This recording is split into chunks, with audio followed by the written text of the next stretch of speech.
बलूच राष्ट्रवादियों ने पाकिस्तान से अलग स्वतंत्र अस्तित्व की प्रतीकात्मक घोषणा कर दी है। पाकिस्तान की आंतरिक स्थिरता को उन्होंने चुनौती भी दी है। केवल चुनौती ही नहीं बल्कि भारत और पूरे दक्षिण एशियाई क्षेत्र के लिए भी यह स्थिति एक नई कूटनीतिक और रणनीतिक स्थिति को व्यक्त करती है। अब भारत जैसे लोकतांत्रिक और पड़ोसी देश के लिए यह स्थिति बेहद संवेदनशील है। यहां पर मानवीय दृष्टिकोण, क्षेत्रीय स्थिरता और अपने कूटनीतिक हितों का भी ध्यान देने की जरूरत है। इसके अलावा इस ध्यान देने के अलावा अगर हम बात करें तो अंतर्राष्ट्रीय समुदाय को भी मानवाधिकारों की स्थिति की निष्पक्ष समीक्षा करने की यहां पर जरूरत महसूस अब होने लगी है, क्योंकि बलूचिस्तान के मुद्दे को केवल भावनात्मक चश्मे से नहीं देखा जाना चाहिए, बल्कि इसकी राजनीतिक, ऐतिहासिक, कानूनी और मानवीय पहलुओं को भी ध्यान में रखते हुए संतुलित रूप से इस पूरे घटनाक्रम को समझना जरूरी है। तो इस विषय की पड़ताल आज हम करेंगे। नमस्कार, मेरा नाम है अमिताभ और दृष्टि आईएएस की इन न्यूज श्रृंखला में आज हम इसी विषय पर बात करने वाले हैं। घटनाक्रम क्या हुआ, क्यों ये चर्चा में है, यह आप समझ ही गए होंगे, क्योंकि 14 मई 2025 वो तिथि है जिस दिन इसने बलूचिस्तान ने अपनी प्रतीकात्मक स्वतंत्रता की घोषणा कर दी। इसका मतलब है कि यहाँ के जो राष्ट्रवादी नेता हैं उन्होंने पाकिस्तान से अपने आप को स्वतंत्र घोषित किया है, लेकिन चूंकि कानूनी मान्यता इसको अभी अंतरराष्ट्रीय स्तर पर नहीं मिली है, इसीलिए इसको प्रतीकात्मक घोषणा के तौर पर देखा जा रहा है। अब देखिए, मीर यार बलोच नाम के एक प्रमुख यहाँ के कार्यकर्ता हैं जो कि राष्ट्रवादी नेता के तौर पर जाने जाते हैं। उन्होंने कहा कि रिपब्लिक ऑफ बलूचिस्तान के गठन को हम पूरे अंतरराष्ट्रीय समुदाय के सामने हम रख रहे हैं कि हम आजाद हैं और इसको अब मान्यता दी जानी चाहिए। भारत से भी उन्होंने गुहार लगाई है। इसके अलावा यूएन में भी उन्होंने कहा है कि उसके द्वारा भी हमें अनुमन्य किया जाए। अब देखिए, इस घोषणा के बाद से भारत सरकार यानी दिल्ली में कहा है उन्होंने कि बलूचिस्तान का दूतावास खोलने की हमको अनुमति दी जाए, और संयुक्त राष्ट्र से भी कहा है कि हमको आप मान्यता दीजिए एक आजाद देश के तौर पर। साथ ही साथ जो बुनियादी कार्य होते हैं, वो चाहे अपनी मुद्रा जारी करना हुआ या अपना पासपोर्ट जारी करना हुआ, इन सारे चीजों के लिए उन्होंने अनुरोध किया है कि हमें मान्यता दी जानी चाहिए। तो यार बलूच, जो रिपब्लिक ऑफ बलूचिस्तान की बात कर रहे हैं, इन्होंने प्रतीकात्मक घोषणा की है। अब इसको मान्यता कौन देता है, मान्यता कब दी जाती है, ये बात की बात है, लेकिन फिलहाल ये अपने आप में एक बड़ी घटना है। अब इससे क्या बदलते हैं पूरी बुरी जो भू राजनीतिक परिस्थितियां हैं, विशेष तौर पर दक्षिण एशिया या एशिया या वैश्विक रूप से भी हम कहें, तो उसमें क्या अंतर आने वाला है, इस बात को हम समझने की कोशिश करेंगे।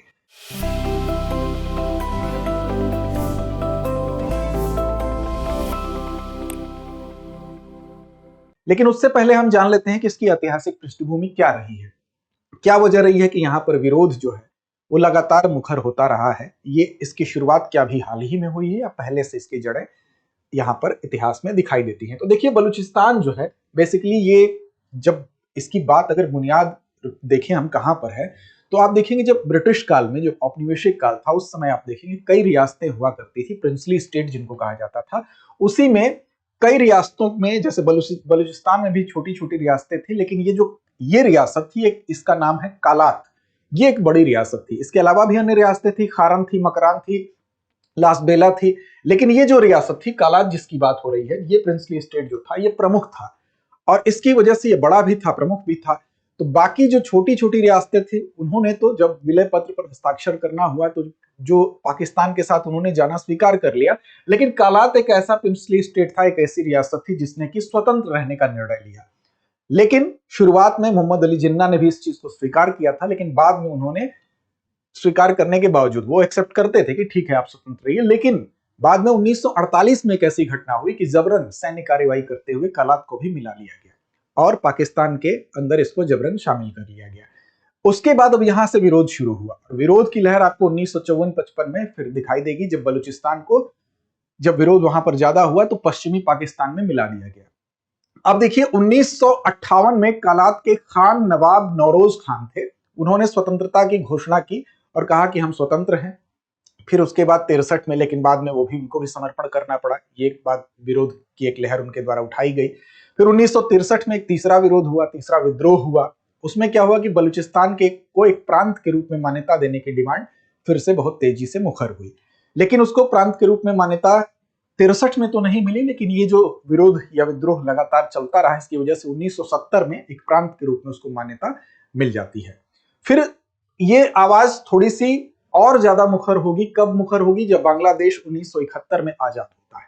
तो बांग्लादेश की आजादी की वजह से यहां पर फिर से बलूचिस्तान जो है वो आजादी बांग्लादेश की जब हुई तो यहाँ पर एक प्रेरणा मिली, और 1973 में क्या हुआ कि उस विद्रोह के परिणाम स्वरूप जो 71 में बांग्लादेश की आजादी के फलस्वरूप यहाँ शुरू हुई थी, 1973 में बलूचिस्तान सरकार को बर्खास्त कर दिया गया।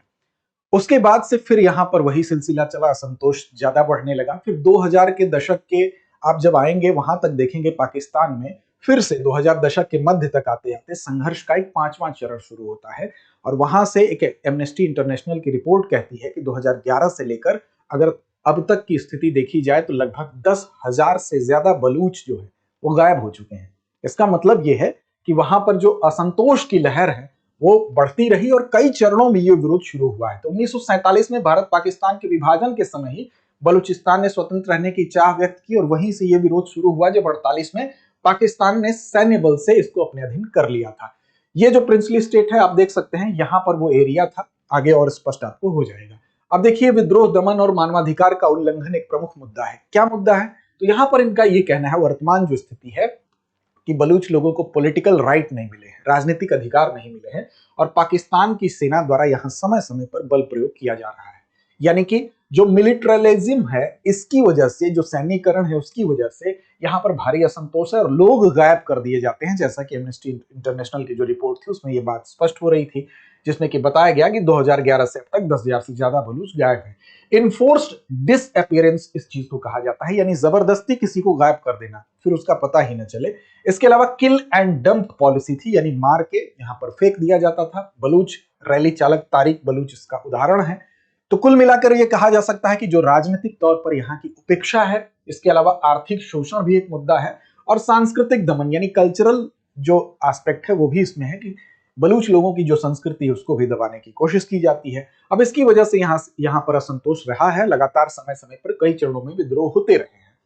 अब इसकी स्थिति अगर आप देखेंगे तो पाकिस्तान ये है, पाकिस्तान के दक्षिणी पश्चिमी भाग में बलूचिस्तान की स्थिति है, और यहाँ पर आप देखेंगे इसके क्षेत्रफल की अगर बात करें तो ये पाकिस्तान के अगर प्रांतों की बात कर रहे हैं हम, तो सबसे बड़े क्षेत्रफल में ये है, 44% भाग इसमें है, 44% एरिया पूरे पाकिस्तान का ये कवर करता है बलूचिस्तान। वहीं पर अगर बात करें तो जनसंख्या की तो केवल 5% लोग यहाँ पर रहते हैं, यानी कि क्षेत्रफल इतना ज्यादा है लेकिन यहाँ की जनसंख्या बहुत कम है। अब देखिए, यहाँ की अगर सीमाओं की बात करेंगे तो सीमाएं आप देख रहे हैं कि यहाँ पर उत्तर से दक्षिण की अगर बात करें तो यहाँ पर स्थिति आपको अफगानिस्तान की दिखाई दे रही है उत्तर पश्चिम में। इसके अलावा ईरान की स्थिति आपको दिखाई दे रही है दक्षिण पश्चिम में कह सकते हैं, या पश्चिम भाग में कह सकते हैं।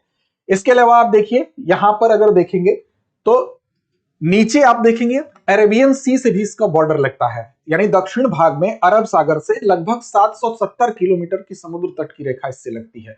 सिंध और पंजाब प्रांत इसके बलूचिस्तान के इधर हैं, यानी सिंध प्रांत जो पाकिस्तान का ही, पंजाब है, और उसके बाद तो आप जानते ही हैं कि भारत की स्थिति है। तो कुल मिला के ये इसकी बाउंड्रीज हैं, और यहां पर अगर आप देखें तो इन बाउंड्रीज के साथ साथ जो समुद्र से इसकी सीमा लग रही है वो बताती है इसके सामरिक इंपॉर्टेंस को भी, क्योंकि यहीं पर आगे और विस्तार से बताएंगे ग्वादर पोर्ट का जो हिस्सा आता है वो भी यहीं आता है। तो सामरिक का मतलब सैन्य और व्यापारिक दोनों ही दृष्टिकोण से इस क्षेत्र का इंपॉर्टेंस बहुत ज्यादा है, और यहां पर वर्तमान में जो स्थिति हुई है अपने आप को आजाद घोषित करने की वजह से, इसलिए पूरी वैश्विक राजनीति में एक हलचल मची हुई है। अब देखिए, अगर इसके क्षेत्रों की बात करें कि यहाँ का एरिया कैसा है, तो शुष्क है, पहाड़ है, यहाँ पर रेगिस्तान है, उबड़ खाबड़ इलाका है, सुलेमान रेंज, मकरान रेंज, ये सभी यहीं पर है। विरल जनसंख्या है, आपको बताया ही गया कि केवल 5% ही जनसंख्या यहाँ पर है पूरे पाकिस्तान की अगर बात कर ले तो। प्रमुख समूह की बात कर ले तो बलूच लोग यहाँ पर प्रमुख तौर पर हैं, वैसे पश्तून और ब्राहुई लोग भी यहाँ पर हैं, लेकिन प्रमुख तौर पर बलूच लोग ही हैं। यहाँ पर बलूची, पश्तो, ब्राहुई और उर्दू भाषा बोली जाती है, और धर्म की बात करें तो मुख्य तौर पर यहाँ पर सुन्नी इस्लाम को मानने वाले लोग रहते हैं। अब यहाँ का इंपॉर्टेंस क्यों है? इंपॉर्टेंस ये है कि यहाँ पर खनिज के विशाल भंडार है। विशेष तौर पर अगर हम बात करें तो जो प्राकृतिक गैस है, नेचुरल गैस है, पूरे पाकिस्तान के 40% नेचुरल गैस का उत्पादन यहाँ से होता है। इसके अलावा अगर देखें तो कोयला, तांबा, सोने से भी समृद्ध है। रेको डिक खदान भी यहाँ पर इसी एरिया में है, तो खनिज संसाधन के दृष्टिकोण से ये काफी समृद्ध है। इसके अलावा अगर वर्तमान स्थिति को देखें तो चाइना, आप जानते हैं कि बीआरए उसकी जो पॉलिसी है, यानी बेल्ट एंड रोड इनिशिएटिव, जिसके अंतर्गत वो चाइना क्या कर रहा है कि जो एशिया में अपनी पकड़ को मजबूत बनाने के लिए, एशिया होते हुए आप कह सकते हैं पश्चिमी एशिया होते हुए और यूरोप तक अपनी स्थिति को बेहतर बनाने के लिए सामरिक दृष्टिकोण से बेल्ट एंड रोड इनिशिएटिव की उसने शुरुआत की, जिसके अंतर्गत कि उसने रोड, रेलवे और बंदरगाह तीनों का विकास शुरू किया। इसके अंतर्गत अगर आप देखेंगे तो ग्वादर पोर्ट जो आता है इसका सबसे साउथ नोड कहेंगे, सबसे दक्षिणी बिंदु के तौर पर आप देख सकते हैं। तो चाइना पाक इकोनॉमिक कॉरिडोर जो बन रहा है, सीपीईसी जिसको हम कहते हैं शॉर्ट फॉर्म में, उसके अंतर्गत भी इस प्रांत का जो बलूचिस्तान प्रांत है जो अब तक था, जिसको आजाद अभी प्रतीकात्मक आजादी की घोषणा की गई, वो बहुत इंपॉर्टेंट है क्योंकि ग्वादर जो पोर्ट है, ग्वादर बंदरगाह है पाकिस्तान में चीन के बीआरआई का यानी बेल्ट एंड रोड इनिशिएटिव का दक्षिणी नोड है, वो उसकी स्थिति इसी के अंतर्गत आती है और ये अरब सागर से जुड़ा हुआ है और अरेबियन सी होते हुए ये एशिया के बाकी हिस्सों से कनेक्ट करते हुए यूरोप तक की पकड़ मजबूत बनाएगा। तो हम कह सकते हैं कि व्यापारिक और सैन्य दोनों दृष्टिकोण से महत्वपूर्ण है, यानी सामरिक इंपॉर्टेंस इसका बहुत ज्यादा है, जो कि बीजिंग को अरब सागर से होते हुए पश्चिमी एशिया और आगे यूरोप तक उसकी कनेक्टिविटी को बढ़ावा देगा। अब यहाँ के जो लीडर है मीर यार बलोच, उन्होंने क्या किया है, वर्तमान जो स्थिति है इसके इफेक्ट को समझने के लिए जरूरी है, उन्होंने भारत से सपोर्ट मांगा है। उन्होंने कहा है भारत से कि आप हमको समर्थन दीजिए। अब ऐसी दशा में उन्होंने कहा है कि दिल्ली में आप क्या करिए कि बलूचिस्तान का दूतावास खोलने की हमको अनुमति दीजिए और साथ साथ आप जो मुंबई में जिन्ना हाउस है उसका नाम भी चेंज कर दीजिए और बलूचिस्तान हाउस उसका नाम रख दीजिए।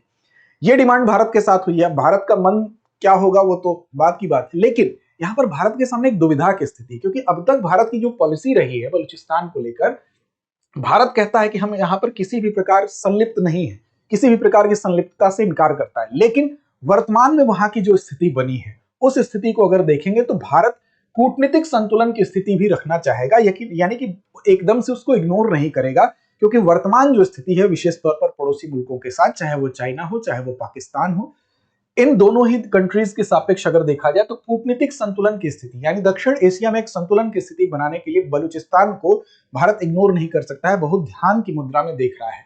क्योंकि भारत का रुख अगर आप देखें तो भारत की सोच जो है वो भू राजनीतिक अगर सोच देखें, यानी ग्वादर पोर्ट की जो कंडीशन है, जो स्थिति है, वहां पर चीन का बढ़ता दबदबा जो है उसके लिहाज से देखें, क्षेत्रीय स्थिरता के लिहाज से देखें, अगर चाइना को संतुलित करने के लिए इस क्षेत्र में कोई देश है तो भारत ही है, या पाकिस्तान के साथ वर्तमान में जो संबंध है वो जगजाहिर है, वो किसी से छिपे नहीं है।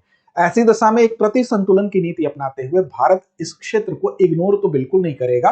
तो लोकतांत्रिक मूल्यों की वकालत वो एक कारण है जिसको लेकर भारत यहाँ पर मुखर हो सकता है, क्योंकि भारत के पास इस समय ये एक ऐसी चीज है कि वहां पर लोकतांत्रिक मूल्यों को जिस तरह से उनका हनन हो रहा है वो एक कारण बन सकता है कि भारत बलूचिस्तान में अल्पसंख्यकों और मानवाधिकारों पर अपनी बात को मुखर कर सकता है वैश्विक मंच पर। इस लिहाज से वो अपना समर्थन जो है वो बलूचिस्तान के फेवर में देते हुए हो सकता है कि अपने कूटनीतिक प्रयासों को भी एक अंजाम दे पाए।